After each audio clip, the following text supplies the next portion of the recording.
Et il y a beaucoup de problèmes qu'aucune intelligence artificielle ne résoudra jamais et qui, si on ne s'en occupe pas maintenant, conduiront l'humanité à la catastrophe. Je pense en particulier à la prolifération des armes nucléaires. Aujourd'hui, officiellement, seulement 5 pays ont l'arme nucléaire d'une façon autorisée et en réalité, ils sont 10.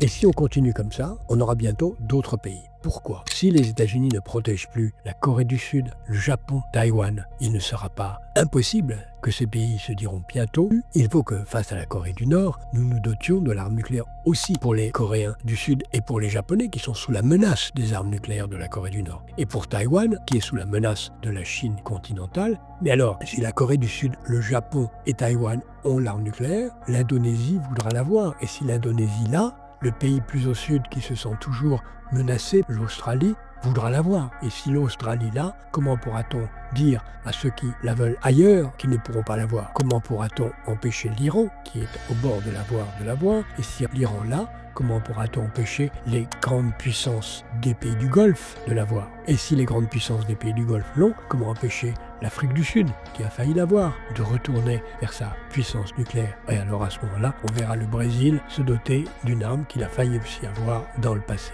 Quand on peut penser qu'à 5, on est raisonnable et qu'on n'a pas de risque de voir un fou tout seul déclencher une catastrophe nucléaire, ce sera pratiquement impossible à éviter quand on sera 30.